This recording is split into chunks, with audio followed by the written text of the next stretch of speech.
Lucky 7 Racing and the Cars Coffee Dot Automotive event that happens in Southern California, and I'm back doing another vehicle review, this time with a special guest today, Alex Lawn. For those of you that don't know Alex, he's also known as Toxic Camaro on Instagram, and the better part of about 7 or 8 years now, he's modified a couple of different Camaros and campaigned them both successfully at SEMA. Well, now he's got a new vehicle after only having his Camaro SS for about a year and a half now, and it's the new Corvette C8, which we're driving today.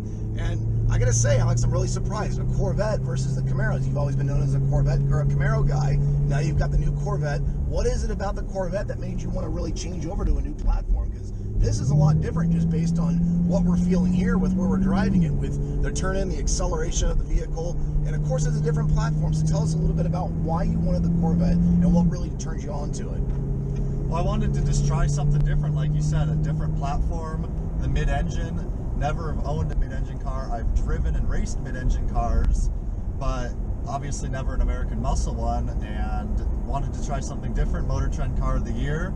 So, plus I've always loved Corvettes, and so I figured this is the best time to start with a new one, with the best one ever made. That's awesome. And of course, you and I both experienced a couple of different Corvettes. Now, you had a C7 Corvette when they first came out. You rented one, yep. And then we both rented the Hertz 100th anniversary Corvette, which was the Z06 platform, and that had a lot of technology in it. And a lot of that technology, of course, came over from what GM found through their motorsport program, and a lot of what went on over the years from basically the C4 platform, which was something my dad had, up to the C5, the C6, and of course the C7. And that really was an ultimate driving machine with the way that I experienced it. And of course, you got to experience that at track day. And you know, with this, as just in the little bit that we've driven it here, I mean, literally, you've got maybe 100 miles on this thing so far. You just picked it up, and just from where we're at, the turn-in is a lot different. The way we're sitting in the car is a lot different because, of course, you can't see the nose of the vehicle as you're driving, which is a little bit weird. It takes some getting used to because of the orientation of where the motor is in the car. And, of course, the cockpit layout is something completely different from what you and I have both seen. So, now, this package that you have, this is the 3LT package, yep. And it has the Z51 suspension and performance package in it. The 3LT package, now what actually came with that compared to, say, the 1LT and the 2LT? Well, it basically comes with all of the options from the 1LT and 2LT packages. You have some different seating choices, obviously different interior, exterior, and motor choices. Well, not motor choices, but packages such as the Z51 and MagRide. And again, you still get everything else. You get the 14-speaker Bose system, and of course all the beautiful leather and carbon fiber that's in the car. That's awesome. And of course, I don't know if you guys can see it, but the interior of this car is actually really unique because you chose this based on something that you saw, and it's a tan interior with a kind of a little bit of carbon, a little bit of suede Alcantara throughout it. The steering wheel on this is very ergonomically designed for the driver in mind, and it comes with a lot of what I would say came from the motorsport program that they have there at GM. It's a squared off steering wheel. I'm 6'2", as I've said. You're what, 6'5", 6'6"? 6'5", so yeah. 6'5". So you sit in this car when you drove it, and you fit really well because of the flatness in the steering wheel and just the layout of the way everything is set up here.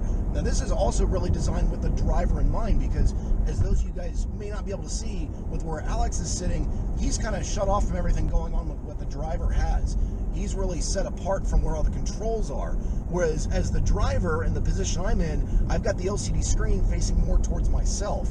Now, in the Corvette and in the Camaro that I rented a couple of weeks ago, the screen was actually more oriented towards the center of the cockpit, and the passenger could see a little bit more of what was going on versus what the passenger could see in the new Corvette.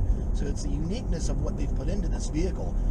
To me, this is almost like really driving a race car, and as you've said earlier, the way it's designed, you're almost in like a little bit like a race car cockpit here. Really unique to itself, and it's something that I really commend GM on with the way it's set up.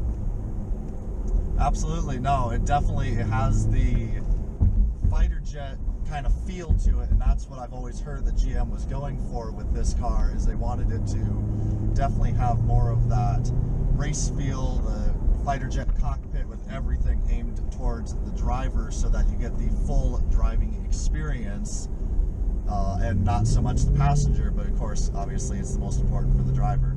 Of course. And you got a chance to go through the other night, and you actually looked at the different modes and kind of saw what does what, and let's take a look at that. So here's a quick little run through of the different modes and the different screens of how they all look on the new C8 Corvette.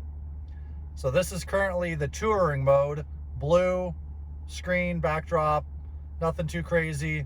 Touring mode, it'll go down to 4 cylinders when you're cruising, which is nice because I was averaging out on the way home today about 25 to 35 miles per gallon. So that's not bad, cruising about 75, 80 miles an hour on the freeway. So that's cool, pretty cool.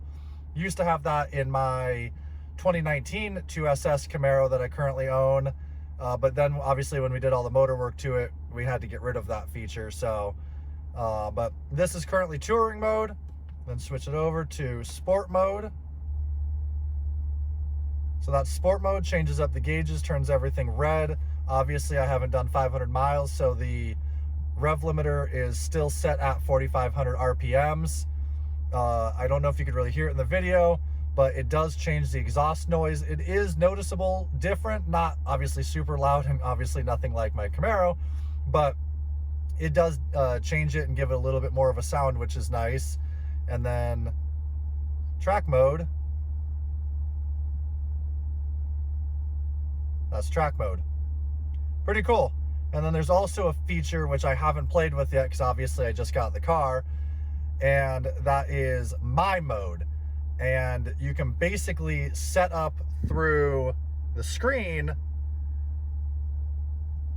any setting you want. So you can, instead of it being predetermined like with sport mode, touring, or track, to where it does whatever it's going to do with the exhaust, the steering, the braking, the gauges, anything like that, and it's all preset. In my mode, you can customize everything and make it however you want. So you can take features from all 3 of the different modes and make it however you want. So if I want to have more aggressive braking but a softer steering like touring, but aggressive braking like track, with the exhaust note of sport or track, you can basically customize anything and change it all for my mode. So there's technically 4 different modes on the car from what I've found so far. Obviously I've had it for less than 24 hours, so I'm going to keep finding more stuff, but pretty cool. So again, this is track mode, then going to sport mode, which I like sport mode, looks cool, and then touring. Again, don't know if you can actually hear it in the video of how it changes the exhaust note. And then if you watch at the bottom of the screen below the P, my mode. Obviously I don't have anything set for it yet, so I haven't done anything, but that is my mode. I'm looking forward to having a lot more fun with it. Got 113 miles on it. Gonna do a little bit of driving tomorrow, and can't wait to hit 500 on this thing. Stay tuned, everyone. Now we've tried a couple of different modes, of course. We've had touring mode, we've had sport mode, and now we have it in track mode. Now track mode changes a little bit of what you actually get from the readout. The display that we have in front of us changes completely. It gives you oil pressure, oil temperature. You have a tire temperature setting as far as letting you know whether or not the tires are up to temp, and of course a tire pressure setting as well. Now that same option came in the Corvette that I had, or the Corvettes that we both had, along with the Camaro SS that I rented a little bit back and was able to experience.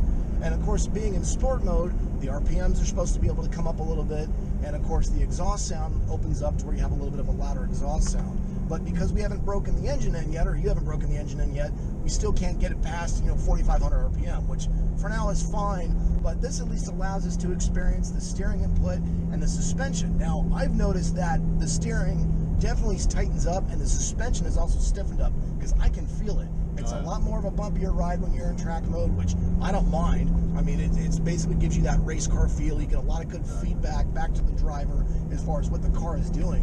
And with where we're at and some of the tighter corners that we're going through, it really allows you to be able to drive the road and really experience what this vehicle can do versus, say, touring mode when you're just cruising, and of course sport mode that we had in it earlier. Now this is actually a little bit more of a bouncier ride than I expected with the Magna ride, because even though we are in the track mode setting, usually the track mode isn't this stiff. Now it could be because the suspension isn't really broken in yet, or it could just because that this is the way it is on this car, because again, it's no longer a front engine rear drive car. It's now what's considered to be more of a mid motor, which something I want to point out, a lot of guys that call this car mid motor GM has actually had a mid-motor in their Corvette since about the mid-60s when they first came out with the Z06. For those of you that don't realize, the Z06 came from what GM found from the racing programs. They took that, applied it to a street car, and made it so people could buy, essentially, what would be a track car on the street. So for those of you that wanted to go do a track day, or that wanted to go out to, like an SCCA event at the time, you could buy a package directly from the factory. Over the years, of course, GM has applied that same technology into current year Z06s as they've offered different packages that you can buy. That's been the one that's been really sought after. Now, as far as I understand it, GM's supposed to have a Z06 eventually for this platform, but it's not due out until late 2021, maybe even 2022. And whether or not they're going to have the same motor setup, whereas this is the naturally aspirated LS2, or no, it's an LT2. LT2. It's the LT2. Whereas the Z06 typically had a supercharger on it. So we have yet to see what GM is really going to do there and what they're going to offer. But it should be unique. It's going to really give you a lot more power. And I'd be curious to see what this thing is like with more than 500 horse, because just in the balance of the vehicle and from what we found just in driving it today, it's a really well-balanced vehicle. I'd be interested to put it on a set of scales and really see where the weight bias is on the vehicle and really get a good idea for what this car could do. Because if it has a 50-50 weight balance, I don't think it does. It could. You never know. It's supposed to be pretty close to it, though, from what I've heard. If it's close to it and it's got that kind of weight balance, you definitely have basically a race car on the street at that point.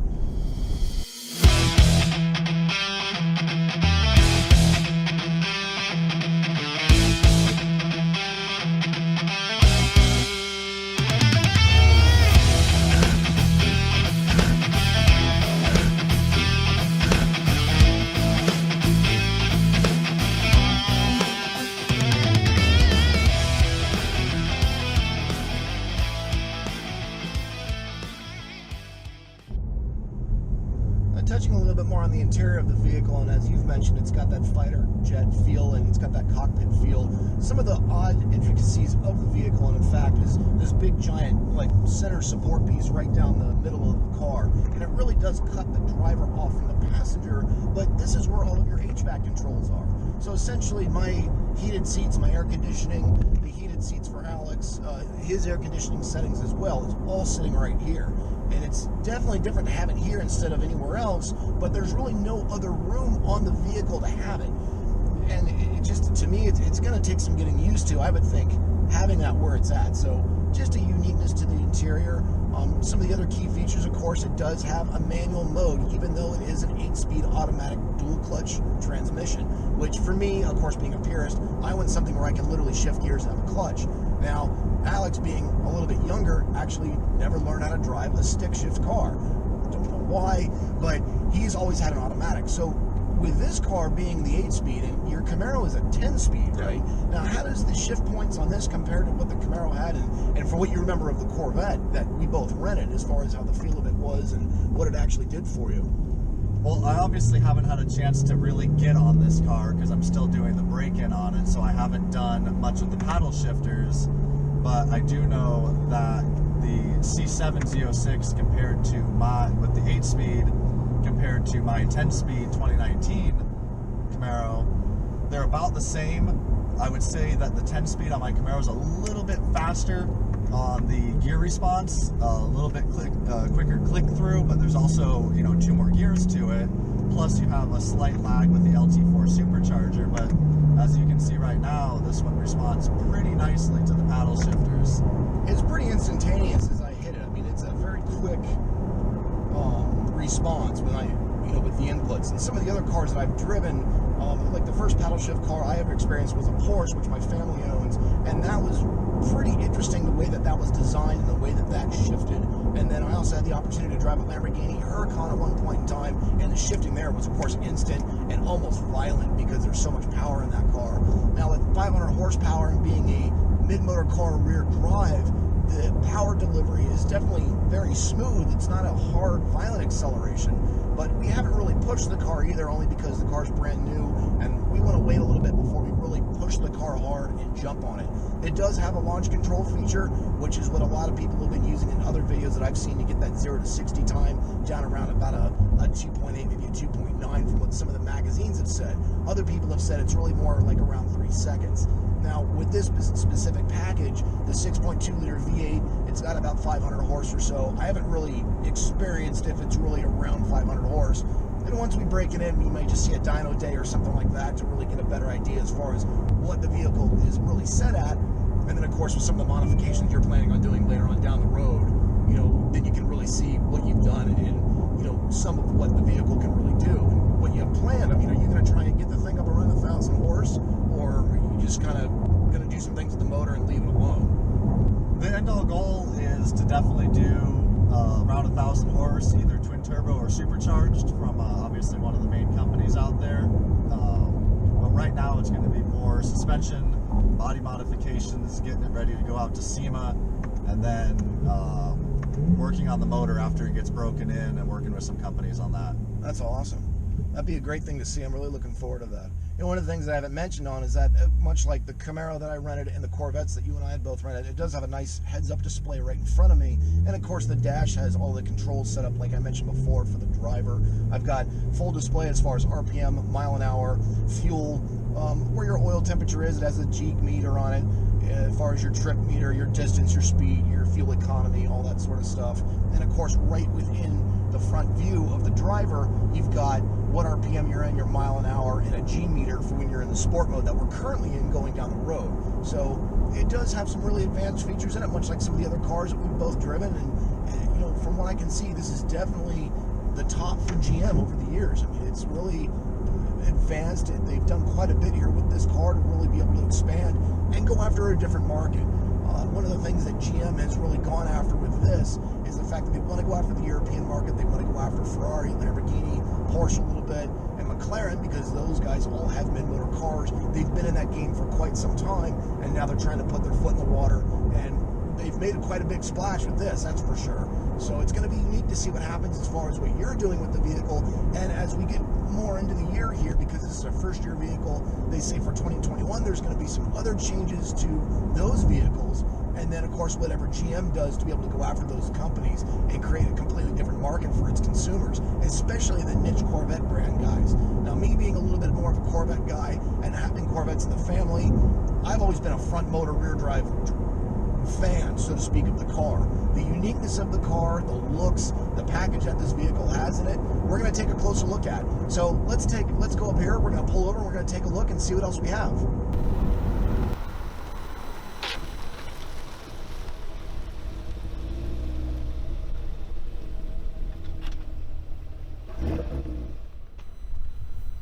We're going to take a little bit of a closer look at the actual interior of this car, because Alex's is a little bit more specific with the 3LT package and what he's purchased. Now, what you have is, of course, the steering wheel, which I talked about before, where you have the flat bottom end. It also has the flatter top. Very much looks like something you would see in a race car with the way it's designed. And the flatter bottom end lets my long legs sit in here a lot more easier. Other things that tie into the vehicle is, of course, you have suede and Alcantara all throughout. You also have brushed aluminum accents that tie in with the rest of the vehicle, which gives it its unique look. You even have a unique look to the underside here with the top that does remove.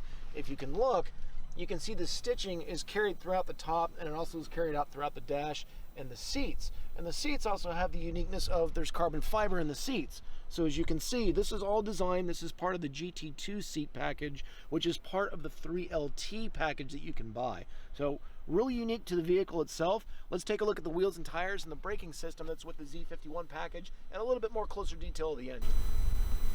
All right, so let's get out of this thing as best as I can. Being 6'2", it's not very easy to get out of this vehicle. Let's go ahead and take a look at the wheels and tires and the brake system that comes with the Z51 package specifically.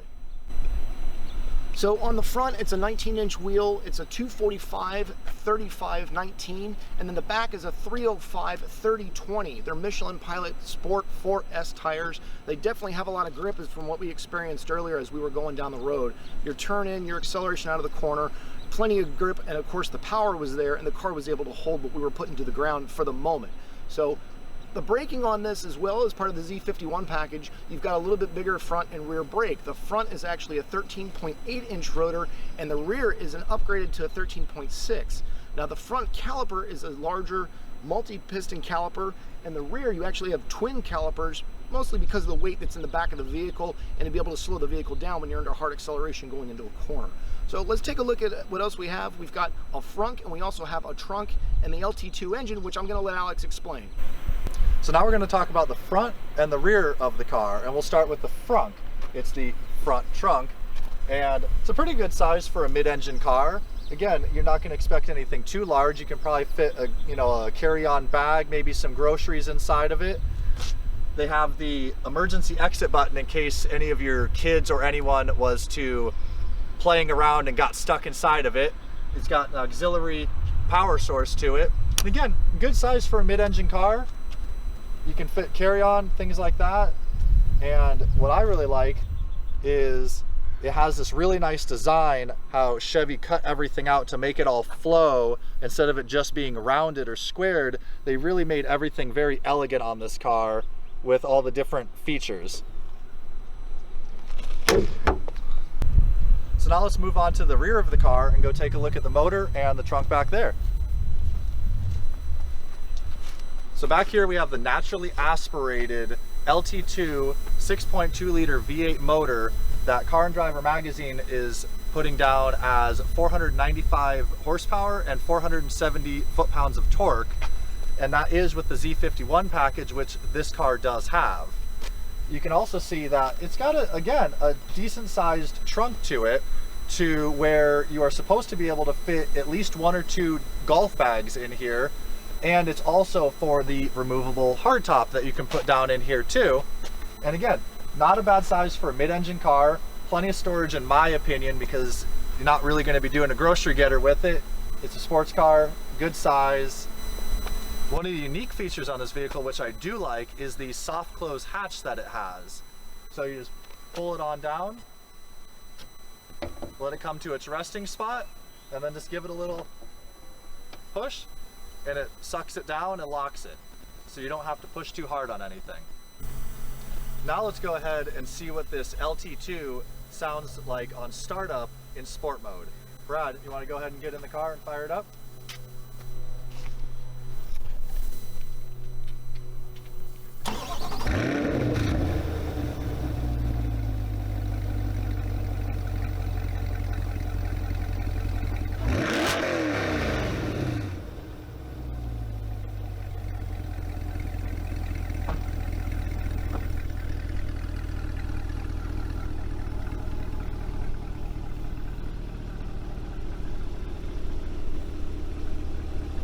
Not bad for almost 500 horsepower. Sounds really good for what you've got. It's got a good, almost European sound to it, and it's really because of what GM wants to do to compete with that market. For now, this is Brad with Lucky 7 Racing and the Cars, Coffee, Donuts Automotive Events. I'm here with Alex Lawn. We'll see you guys at the next event. Take it easy.